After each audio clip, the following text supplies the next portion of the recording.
Right.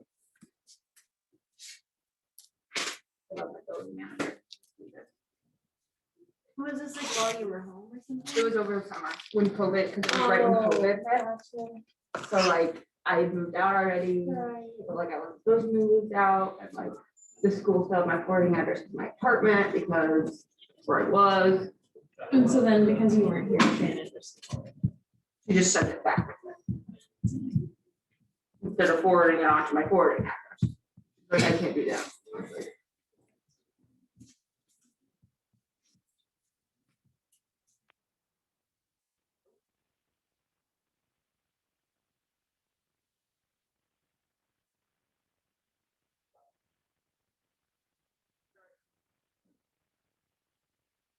Whenever I feel bad about losing my life, I just remember that when we were in there before, my mom lost $1,000 out of her pocket. Out of her pocket.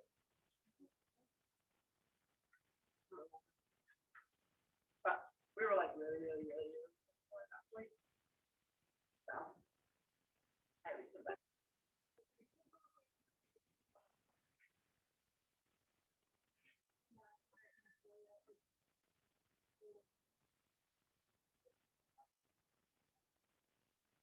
Yeah. Also, it's fucking color on every auto play. And this auto play is like, yeah, because my battery's in now. So most likely won't. Is that a Buick? It's a Cobalt. Oh, okay. Buick does that. They'll put batteries in the LeSabre. The battery's behind the passenger seat. No, it's like in the trunk. It's like kind of next to the spare tire and stuff. Interesting. But because it's in the trunk, a lot of places won't touch it, which is really annoying because it's just as easy as it is in the hood. How did you jump at your car? Did you have to open up your trunk? No, there's like terminals in your hood still that allow you to jump it.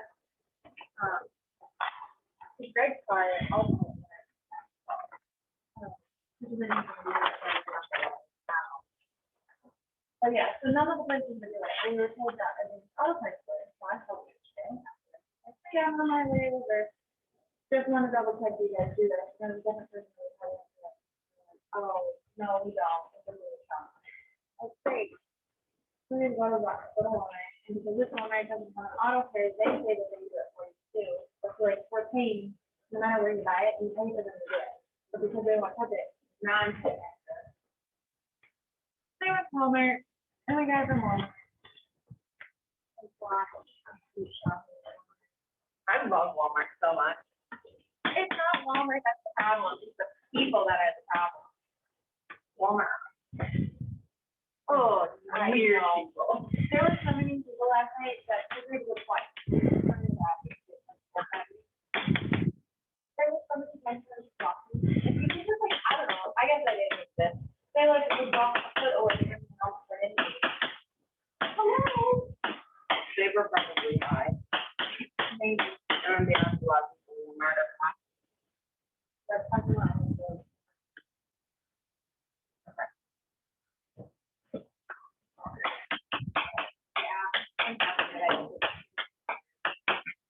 I'm not. I heard it's like so much more expensive. I don't have practice.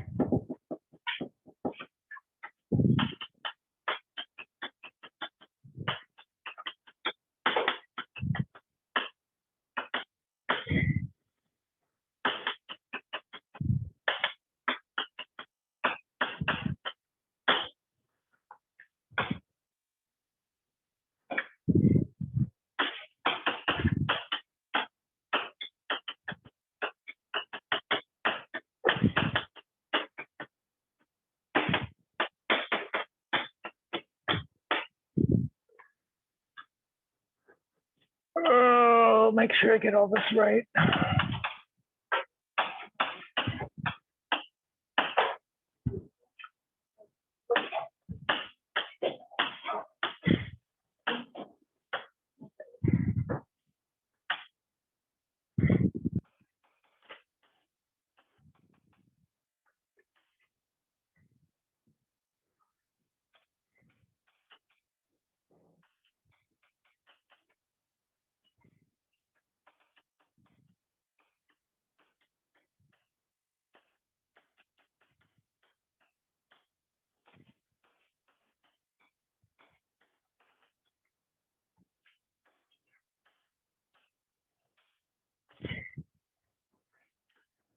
Okay, so the first reaction we talked about in the conversion of monomers to N-acetyl-glucosamine begins with the synthesis of glucosamine 6-phosphate from fructose 6-phosphate. The donor is a glutamine, which is converted to a glutamate, and this is the product of the GLIM-S gene. This is a glutamine fructose 6-phosphate amidotransferase.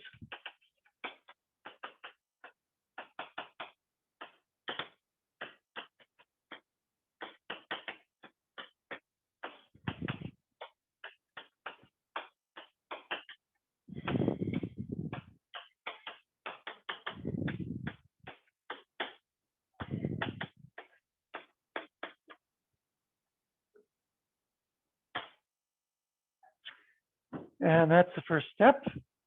And from there, you're going to go to 3 other steps. And we'll go through those 3 steps with these structures here. All right. Is Dane with us yet? Yeah, I'm here. You are? Yep. And I don't think I'm sharing the screen. No, I just see you in the board. Okay. Oh, goodness. You don't want to see me. That's torture. There, that better? Yes. And let's see. That moves, okay.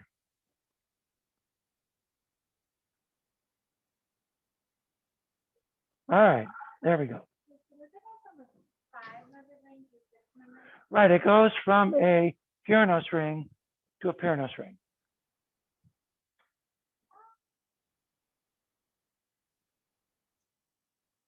Okay, we didn't start with a word of prayer like we should have, so we'll go ahead and start. Father, thank you for this cold day. We pray that you would help us use this time wisely. Pray the lab goes well tomorrow. Bless this time now in Jesus' name. Amen. So remember tomorrow, running gels, silver staining them. And I think we have all the silver stain stuff we need. I've got to really watch budget because our budget is tight right now.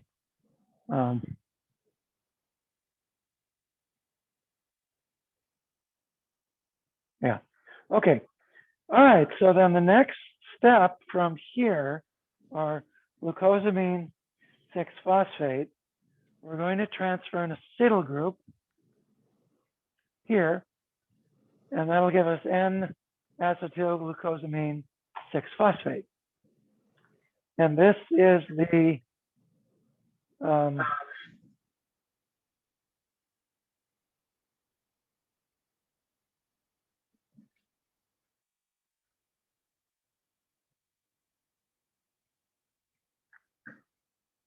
this is the so-called GLIM-U, the GLIM-U gene product. And this gene product is very interesting because it turns out it's a bifunctional enzyme.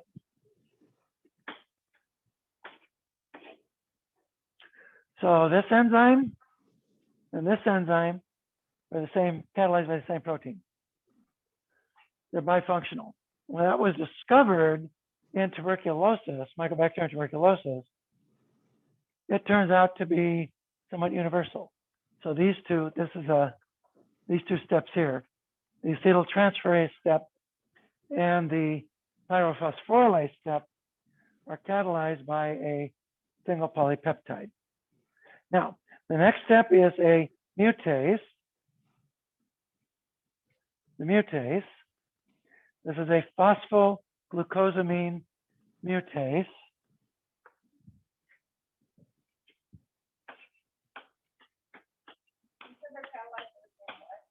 Same protein.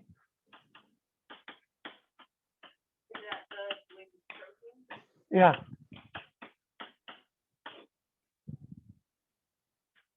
Phosphoglucosamine mutase will then convert the N-acetylglucosamine 6-phosphate to N-acetyl glucosamine 1-phosphate.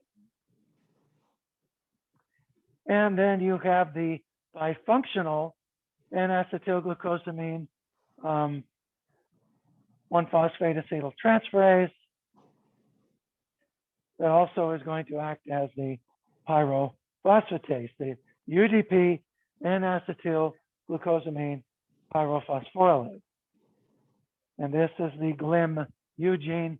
This is bifunctional.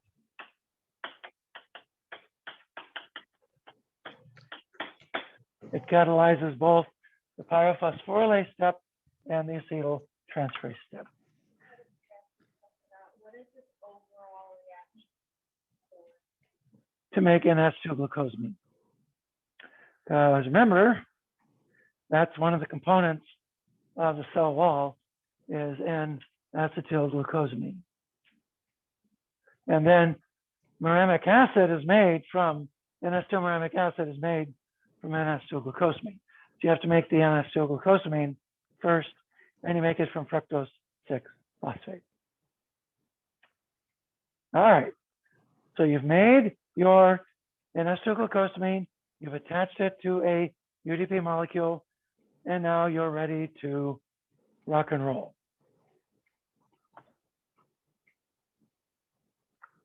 All right, so we make our UDP and acetylglucosamine, and now to make N-acetylmuramic acid, we're going to give it a 1-2 punch, 2 different reactions.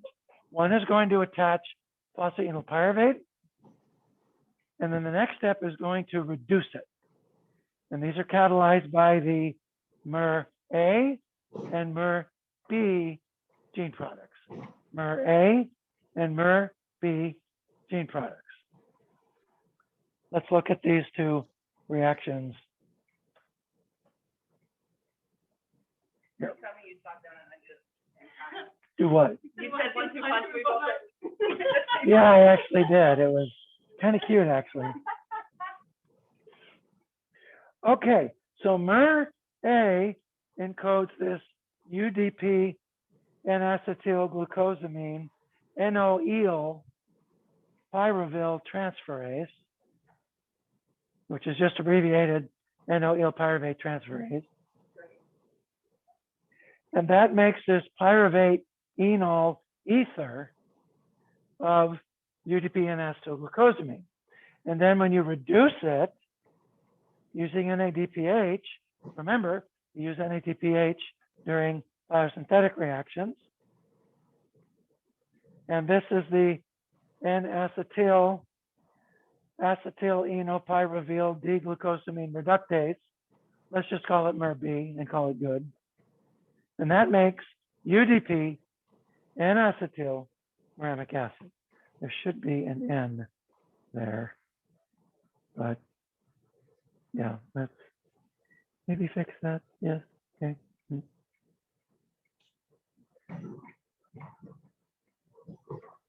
There, no, it's much more correct there.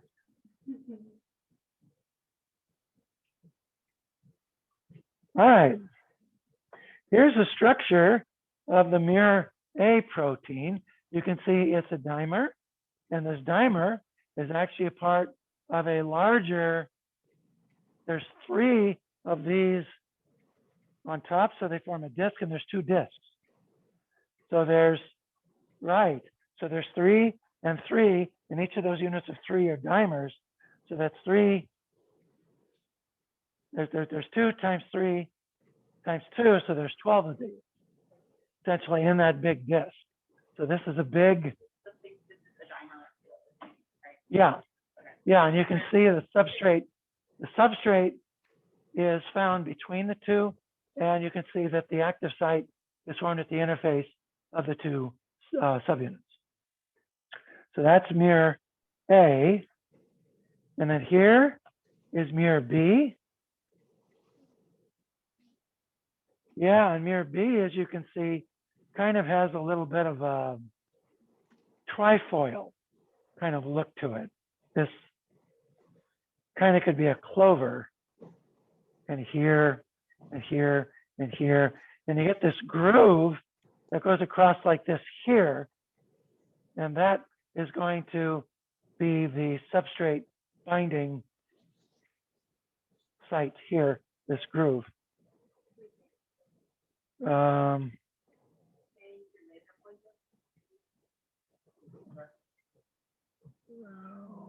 mousy. Okay, so here, see the groove? Yeah, that groove is the substrate binding site. Out of curiosity, is it any less stable when near A, the substrate cut out? Little bit, yeah.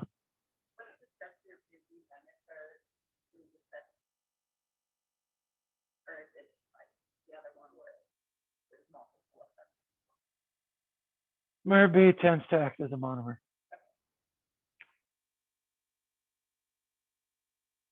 And here's their reaction scheme essentially. So we have, oh goodness, that's off the.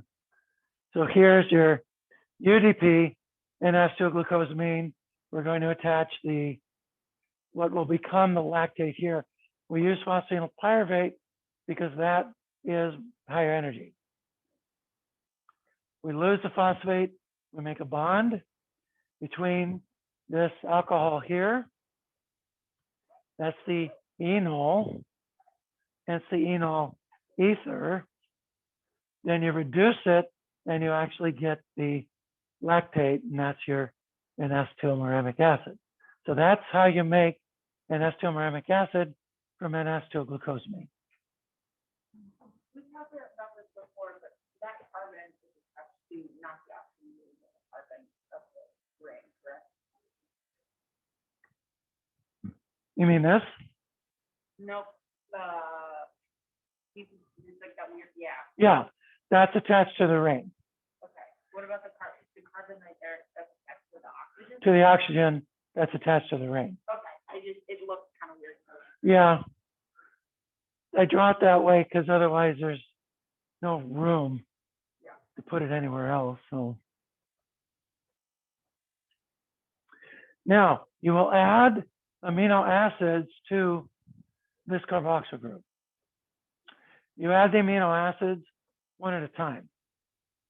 And these enzymes are called ATP-dependent amino acid ligases. ATP-dependent amino acid ligases.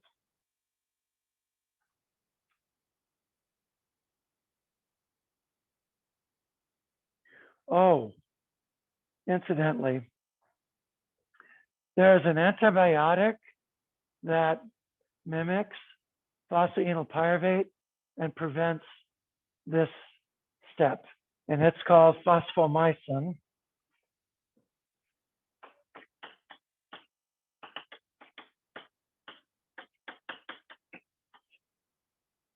So phosphomycin is going to inhibit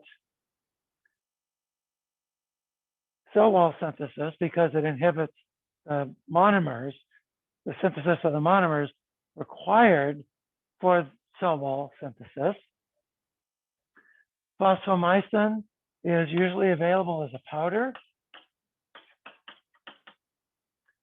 You mix it with liquid and you drink it, and it is used pretty exclusively for urinary tract infections.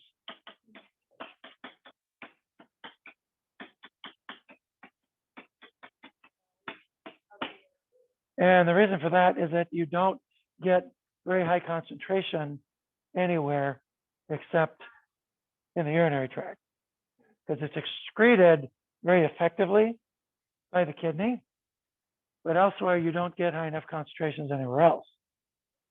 And the structure of phosphomycin is kind of interesting. It's a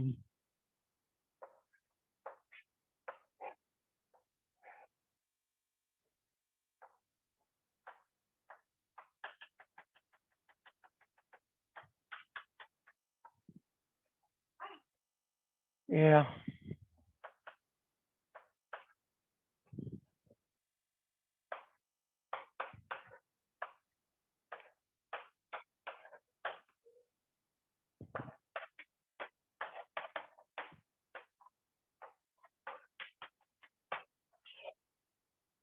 So it's got this ring structure. So you can see it's quite reactive. So does this help treat, like, how would it help treat these?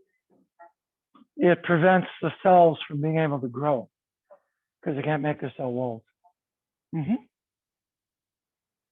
So it targets MER-A. This enzyme right here, but you can't see my mouse, so this one right here.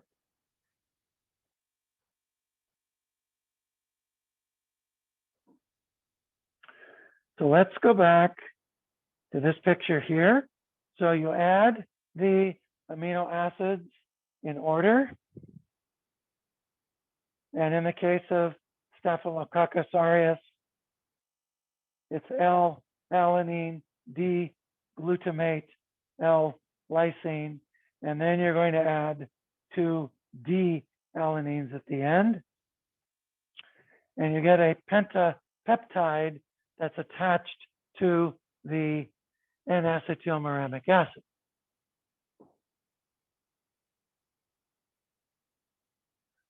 And that's what you get essentially.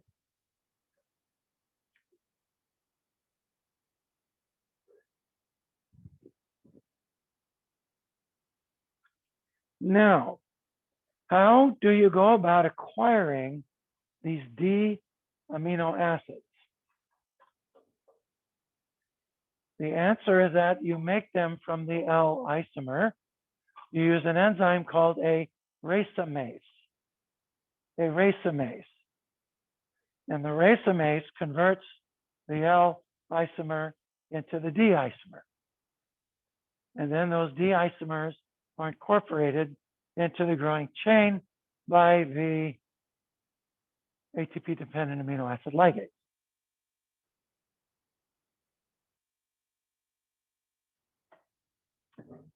Then you're going to attach that subunit to a long lipid chain that's called either dolichol or bactoprenol or undecaprenol phosphate. And this is the structure of the undecaprenol phosphate. You can see it is a, if I turn the lights off, maybe you see that better. Don't fall asleep, okay?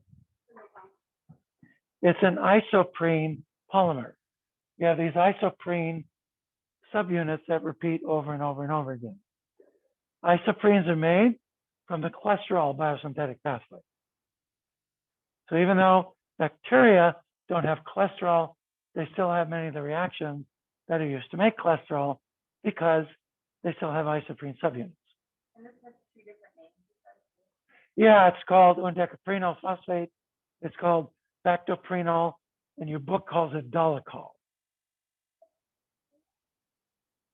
But you can see bactoprenol.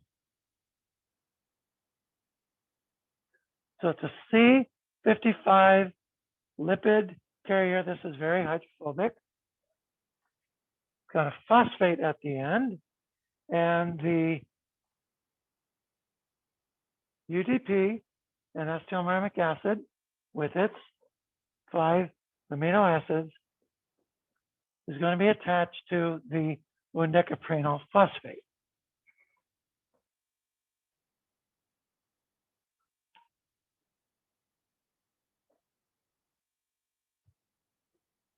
Now, the enzyme that attaches it is called MRYA. MRYA. So you displace the uridine monophosphate that has lots of opportunities for resonance. It's a good leaving group, very stable. And now you have the dolichol, bactoprenol, the undecaprenol phosphate, whatever you want to call it, attached to the dolichol. This is in the membrane. So these reactions here are in the cytosol. Now, when you attach it to the dolichol, now your reactions are in the plasma membrane. All right.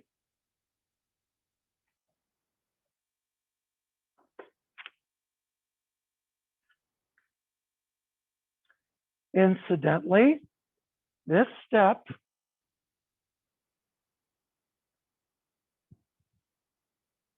So it moves from what you said, to when it attached to the xylitol. it attaches to the dolichol, and the dolichol is embedded in the membrane. This step is actually inhibited by the antibiotic bacitracin. Bacitracin.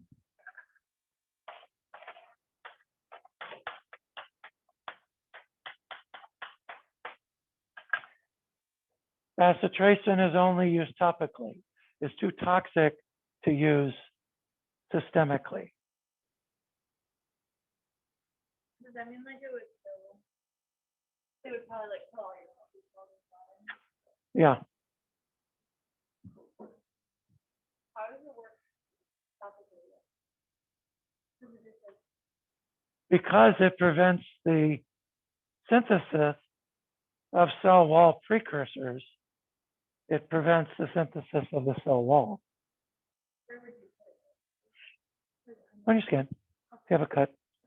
If you look at Neosporin and other types of topical antibiotics, they'll have neomycin and they'll have bacitracin, and they usually also have something called polymyxin B. Where does it enter? It is going to prevent the recycling of the dolichol, because this dolichol comes off with 2 phosphates. You have to lop off 1 phosphate in order for dolichol to participate in it.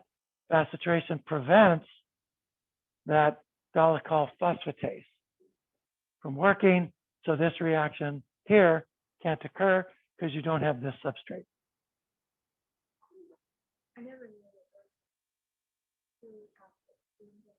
Yeah, that's why they're only used Not that topically. I ever ingested them, but Neomycin is just not absorbed.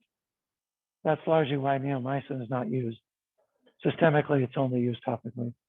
don't like your antibiotics. That's a good idea. Yeah. Yum, yum, yum. Very good. All right. Next, you're going to attach an N-acetylglucosamine. And now you have the N-acetylmuramic acid and the N-acetylglucosamine.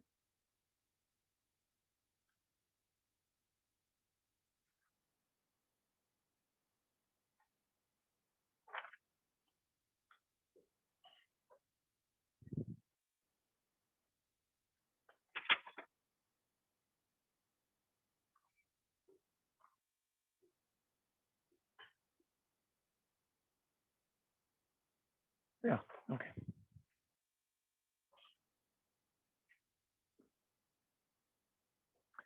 And now this precursor here in Staphylococcus aureus, you don't see this in other species of bacteria, will have the attachment of the pentaglycine bridge.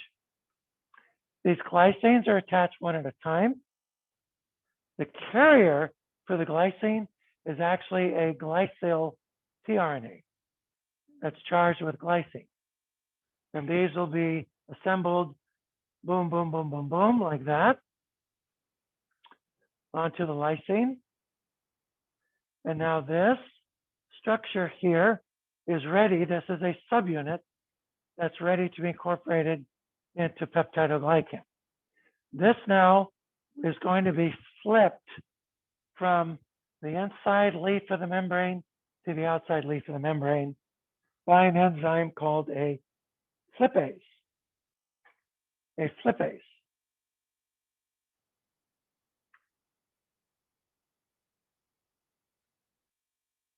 Okay. So the MIRA-Y will attach that puppy to the dolichol, bactoprenol, undecaprenyl phosphate, whatever. And outside, it's ready for the so-called transpeptidation and transglycosylation reactions. A little bit about MRYA first.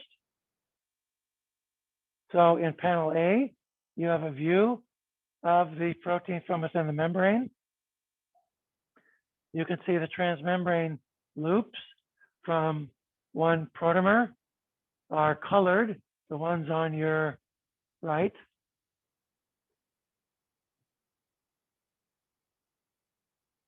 So these are labeled here, A and B and C and D and E and what have you.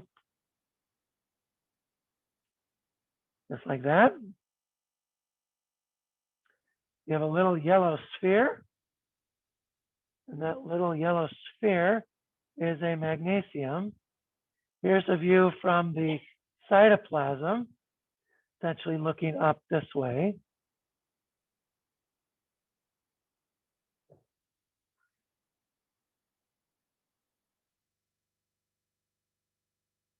Yeah.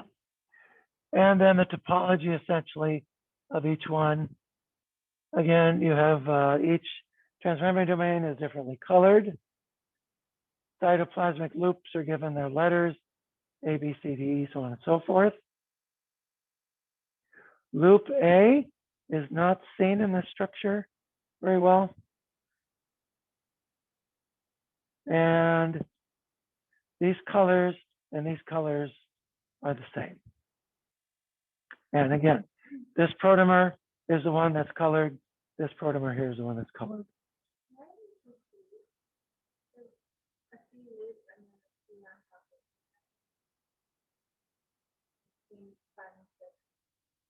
Yeah. So this one here, there's a loop that goes between 8 and 9 and then 10. And in the structure, there's 6, there's 10, they're right next door to each other. That's why they're both called C.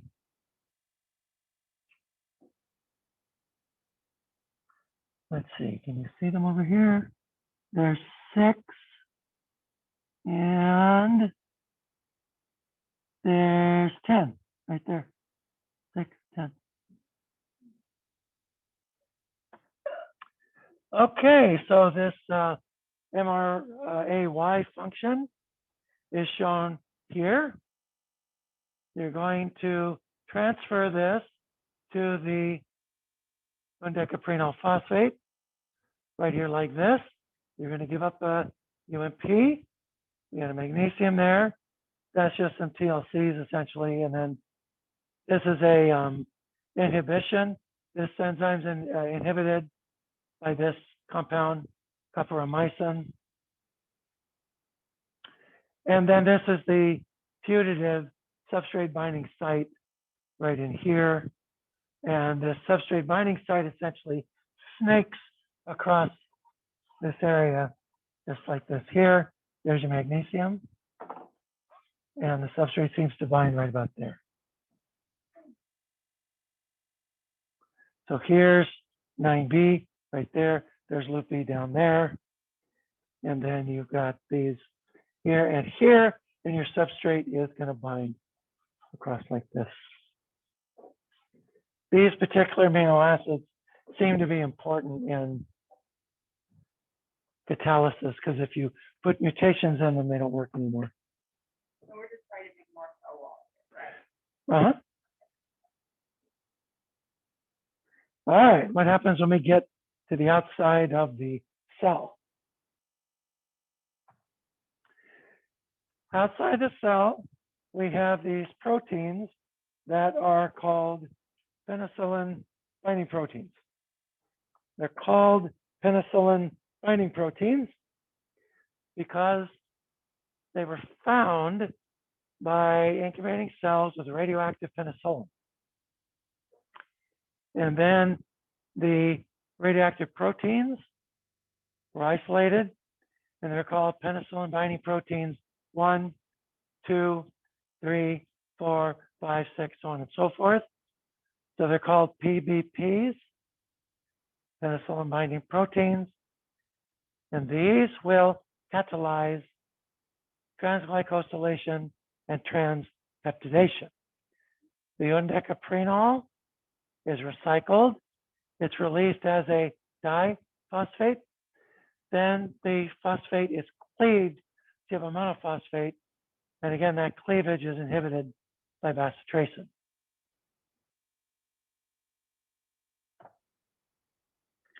All right. Outside the cell, there's no ATP. So the phosphate to bactoprenol bond is what provides the energy for the reactions that occur outside the cell, the reactions that make the cell wall. So you get these two terminal D-alanines are going to be important for transpeptidation. So the free amino terminal group of that pentaglycine will link to D-alanines and adjacent chains. The bond between the two terminal D-alanines is going to give you the energy for transpeptidation.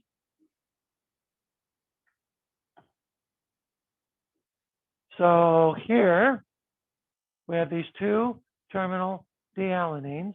There's one, there's one.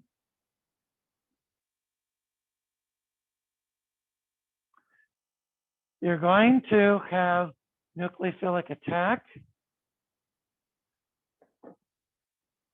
by this amino group here upon this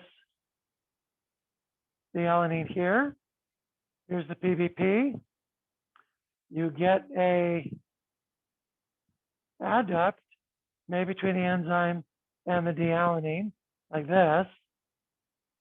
This carbonyl carbon is going to be electron poor, thanks to the oxygen withdrawing electrons.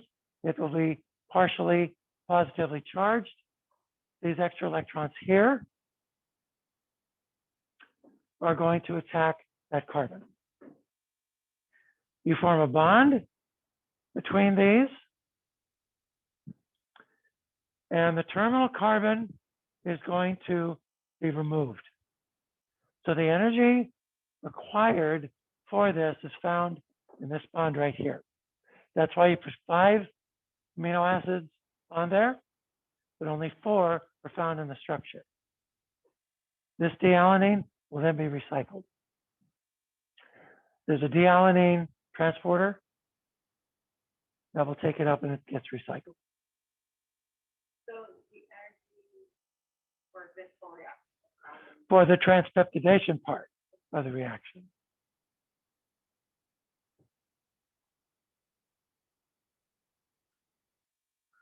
So the transpeptidase, as you can see, forms this acyl enzyme intermediate.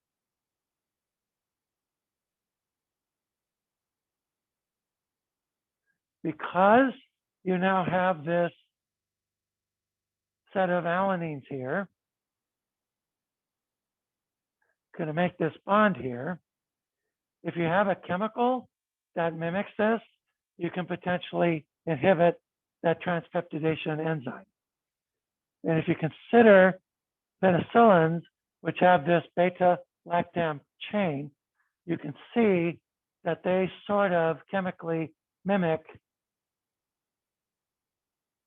this structure here. That's why they're able to interact with the enzyme and form a suicide acyl enzyme adduct.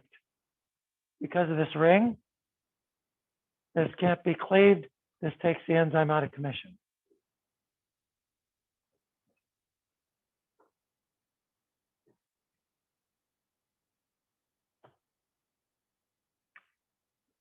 All right, so the transpeptidase will form that acyl enzyme intermediate with the subunit. Incidentally, that subunit, I can turn the lights on now that we're past that slide. You guys have to wake up now? Very.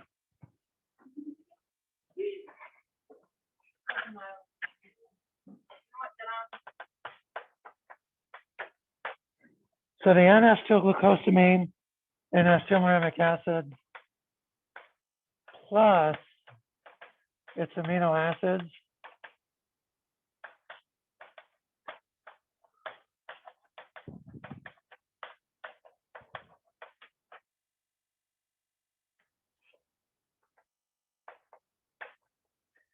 this structure is called the PARC nucleotide.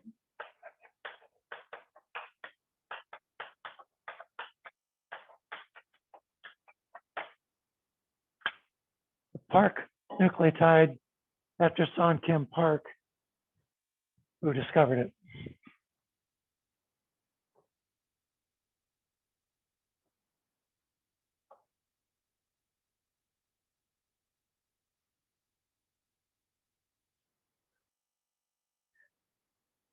Very good. So getting back to this, when you use chemicals that resemble that terminal D-alanine pair, those chemicals that structurally resemble that D-alanine pair, those can react with the enzyme and they can form these acyl enzyme intermediates that are resolvable.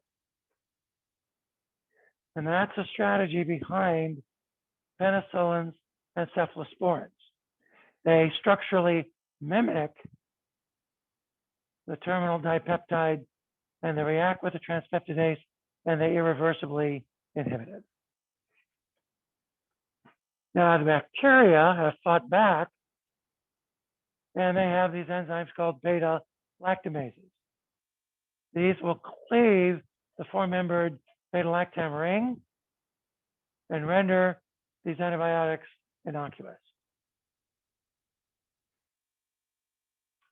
So here is the beta-lactam ring, and here's the thiazolidine ring, and then this side group can be either this toluene that makes it penicillin G or benzopenicillin. Penicillin G, benzopenicillin, they're the same thing. Or you can have the ether, that's penicillin V. Penicillin V is given orally. Penicillin G is never given orally. It is not stable enough to give orally. It is given either intravenously or intramuscularly, depending upon if it's with a procaine salt or a bethadine salt. If it's a bethadine salt, then it's given intramuscularly. If it's a procaine salt, then you give it intravenously. Why would you have to use penicillin G?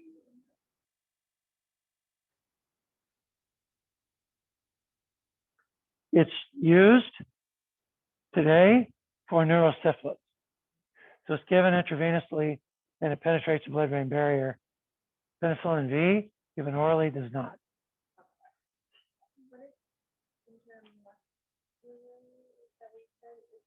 You get it in the, yeah. You guys are way too young, but when I used to get strep throat as a kid, I go to the doctor and I get a rumpus full of this. And it gets released very gradually. You get a nice blood concentration of it for several days, and it deals with the infection quite nicely.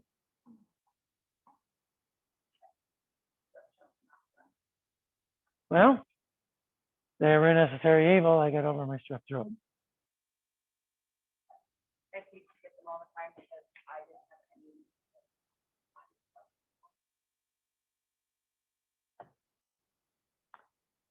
any. Okay, now these beta lactamases will have a serine, just like on the transpeptidase. That serine, as you can see, will attack this carbon, and that creates this derivatized inactive transpeptidase that is now dead. Cell wall synthesis ceases, and the cell will die. beta-lactamase now makes this adduct. This can be resolved with water, and now you get a claved penicillin that's no longer active.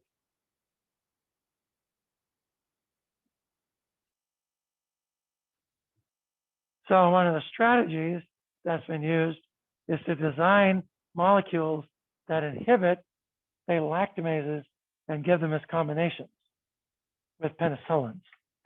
So have you heard of augmentin? So augmentin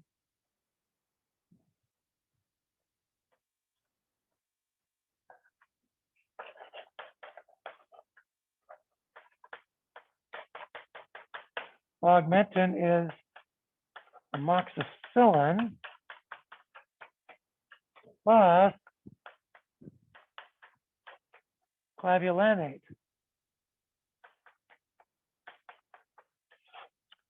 Clavulanate is a beta-lactamase inhibitor.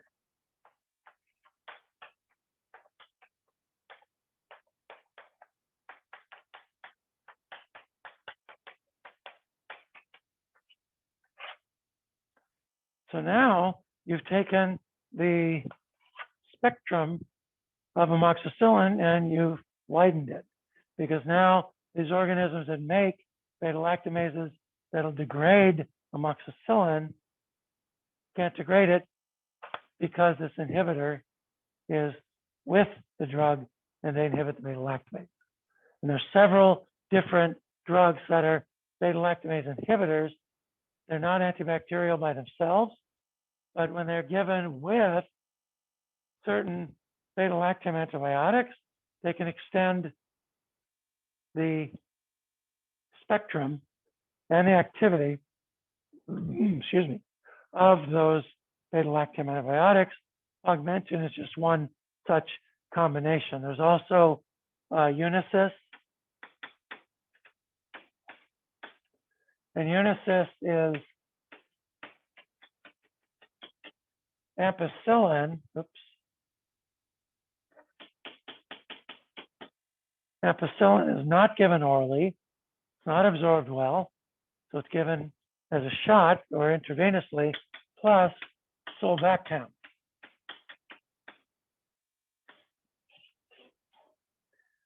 Once again, you have the beta-lactam antibiotic and the beta-lactamase inhibitor. Yeah. Why is penicillin so like allergy sensitive? Like I'm allergic to it, and I feel like a lot of Well, funny you should ask. Paper came out last year. Turns out the majority of people who say they're allergic to penicillin actually aren't. yeah, that's kind of what I always assumed, but they just never. Once it happens, if you have any reaction, then you don't need to try it. Yeah. Because I've always thought that I'm like I only had one tiny reaction when I was younger, and then they were just like, okay, well, don't just say that you're allergic to it. Fine. Penicillin allergy comes from the tendency of penicillins to bind surface proteins of red blood cells. And then your immune system responds to those combinations of penicillin plus red blood cell proteins. To make antibodies to that, those antibodies bind to the surface of red blood cells. They cause damage to the red blood cells. So the rash you get, that's from debris from hydrolyzed red blood cells getting caught in capillaries in the skin. That's called a type 2 immediate type hypersensitivity. And type 2 immediate type hypersensitivities can be very serious under certain conditions. But penicillin, actually, you can be desensitized to it. There's a protocol for it. It involves giving a very small amount of penicillin so that your body gets tolerant to it, and then you can treat them with penicillin. So the numbers in these papers are something on the order of 80% of people who say they're penicillin sensitive actually aren't. Great. So, I always felt like it was like that was true. well, if you go to an allergist can actually do a proper skin test on you and tell you.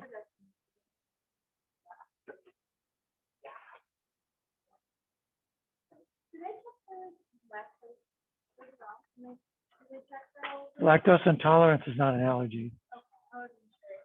Milk allergies can be tested for. For an allergy. So if you are negative for an allergy, that's not. How do they check for of lactose intolerance? Usually they'll just have you remove it from the diet. If you remove it from the diet and the allergy symptoms go away, then that tells you. So there's no. Typically for peanuts, there's a good skin test you can do for peanuts and nuts, that sort of thing. I was really curious if I'm sort of sensitive to it or if it's from what I can actually eat versus what I can't. Yeah, if you're lactose intolerant, you know it. You definitely know it. My middle daughter, Stacy, is quite severely lactose intolerant. She can't have any milk at all. I thought for a while it was really bad. You can't just decide you're not really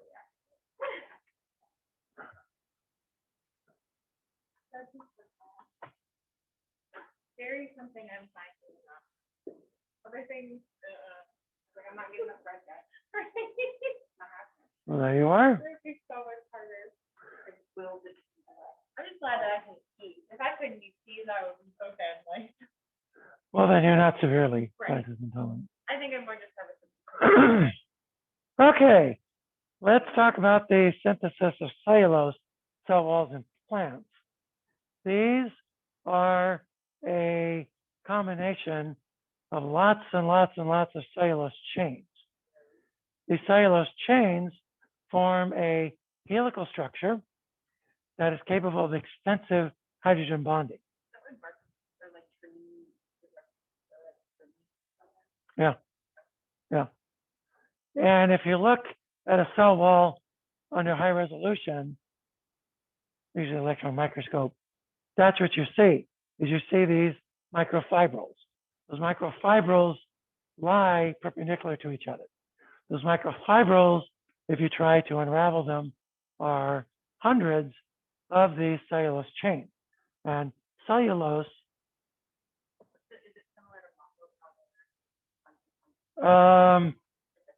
well, muscles are protein. Yeah. Yeah. You don't have light chains and heavy chains, and it's just this one monotonous homopolymer. Beta 1,4 O-glycosidic linkage between each glucose. That beta 1,4 linkage gives a different geometry than the alpha 1,4. This extensive hydrogen bonding isn't seen in starch, but it is seen in cellulose. Cellulose consequently has very high tensile strength.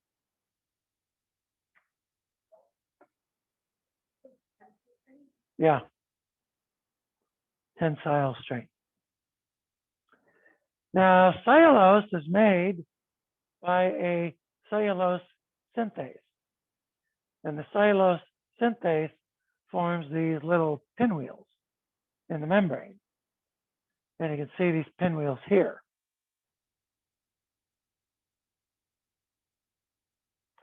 And we will look a bit at how these pinwheels make cellulose. It's actually quite interesting. So here is your pathway. Let's look at each step individually. So UDP glucose is our substrate for cellulose synthesis. That's probably why starch uses ADP glucose, so that you don't confuse the two. So UDP glucose is going to be the substrate by which glucose is attached to this plant sterol, sitosterol. Sitosterol is in the membrane. And it's going to give this glucose to the cellulose synthase, which you can see is organized in the membrane. It passes through the membrane, and it is this hexameric structure. Yeah, you look down on it, you get a pinwheel look to it. All right, so that's your first step. Wait, so is it so sterile with the UDP glucose, or is it just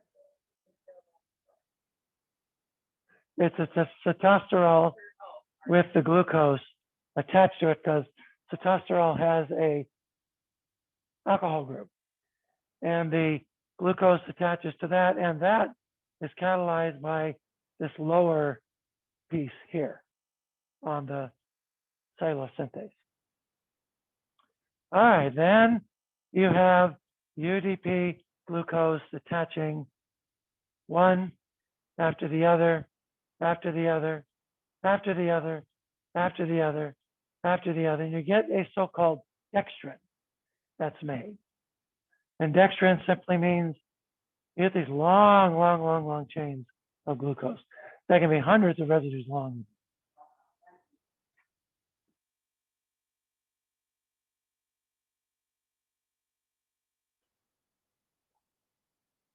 All right, so it goes ka-chung, ka-chung, ka-chung. Then you're going to take this sitosterol and you're going to flip it from down here to up here, and this chain is going to come with it.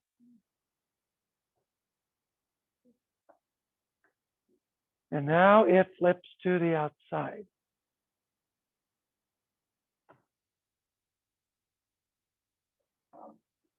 Once it flips to the outside, you have a so-called endo 1,4-beta glucanase activity that clips the dextran and transfers it to here. Now, UDP glucose will come up through this way and will add to the molecule. You lengthen it.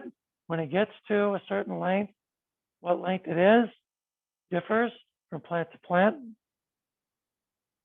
But the cellulose synthase, very simply, is going to clip it. And it does this with several of these at once. And as these form, they're going to spiral around each other. And they're going to make fibrils. And then when they get long enough, they're going to get clipped, and they're going to be essentially situated in the cell wall like that.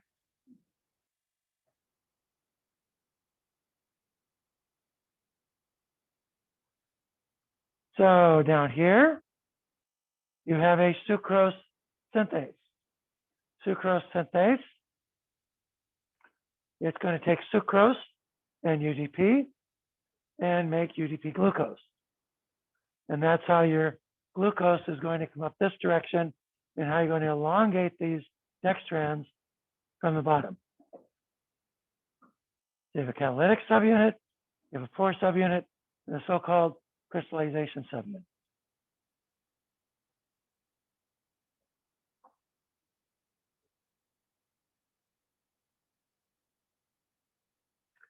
Any questions on that?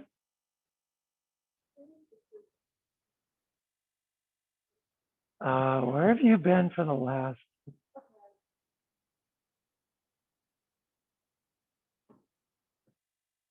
Calvin cycle.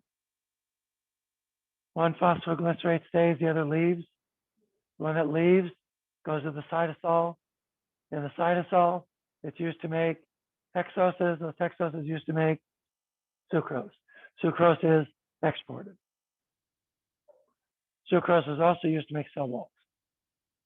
And the fact that cellulose synthase can use sucrose shows you that this enzyme is adapted to this source that's transferred all over the plant from the mesophyll cells.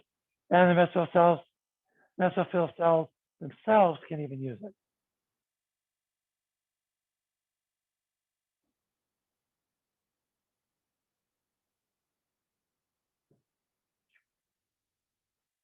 All right, questions about cell wall synthesis, anyone?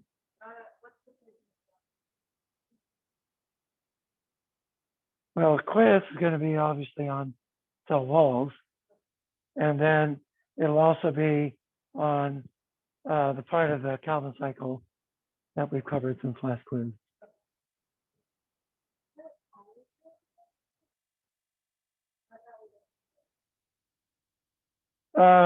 Hey, Dane, wake up. Lying down on that couch, it just gets too tempting. Yeah. Yeah, his eyes shut.